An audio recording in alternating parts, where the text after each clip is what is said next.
σώσον Κύριε των λαών σου και ευλογήσον την κληρονομίαν σου, νίκας της ευσεβέση κατά βαρβάρων δωρούμενος και τόσων φυλάτων δια του σταυρού σου πολίτευμα. Νέα γραφεία, νέες προσπάθειες. Αυτό είναι το μότο που πρόκειται να ακολουθήσει από εδώ και πέρα η Ένωση Αγροτικών Συνεταιρισμών με έδρα την Αλεξανδρούπολη. Στο νέο τους χώρο τελέστηκε αγιασμός, παρουσία του Αντιπεριφερειάρχη και του Δημάρχου της πόλης. Κάναμε τα καινούρια γραφεία μας και σήμερα εγκαινιάσαμε το χώρο με αρκετούς καλεσμένους.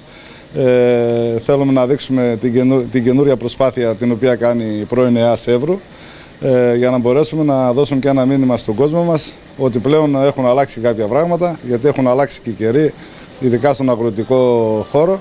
Γι' αυτό και οι προσπάθειές μας πλέον είναι τελείως διαφορετικές από ό,τι ήταν πριν 10 χρόνια και πριν 20 χρόνια. Αναφορικά με τις αποζημιώσεις των βαμβακοπαραγωγών και των υπόλοιπων αγροτών που επλήγησαν, ο κ. Κιτσικίδης εξήγησε πως υπάρχουν λύσεις να βρεθούν τα χρήματα. Θα ήθελα όμως τώρα από εδώ να πω ότι και στους βαμβακοπαραγωγούς της περιοχής μας, τα προβλήματα τα οποία έχουν προκύψει με το σκουλίκι, ήδη έχει κλειστεί ραντεβού για αρχές του μήνα με τον Υπουργό. Θα κατεβεί μια επιτροπή κάτω για να συζητήσουν τον τρόπο αποζημίωσης, ο οποίος μπορεί να δοθεί σε όλα βέβαια τα προϊόντα, γιατί και στο λιόσπρο και στα σιτηρά υπάρχουν αυτές οι ζημιές, και στην καπνοπαραγωγική περιοχή της Κομοτηνής που έχουμε πολλά προβλήματα με το καπνό, να μπορέσουν να δοθούν λύσεις.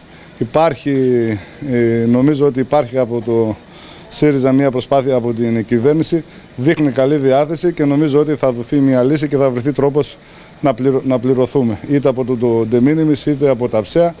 Πάντως η διάθεση υπάρχει και νομίζω ότι θα δοθεί μια λύση.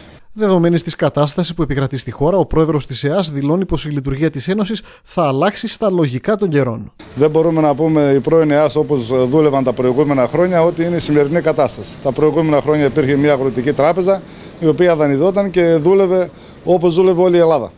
Είτε με δανεικά, είτε με εντολές από το Υπουργείο, είτε με διαταγές που δινόταν, είτε ανοίξτε τιμές στα σιτηρά, είτε κάντε οτιδήποτε άλλο. Πάντα γινόταν τα πάντα μέσα από τις ΕΑΣ. Βέβαια υπήρχε τότε πολύ δύναμη, δεν υπήρχαν οι ιδιώτες πάρα πολλοί, γιατί σήμερα υπάρχουν πάρα πολλοί ιδιώτες που δραστηριοποιούνται και είναι καλό αυτό για τον αγρότη.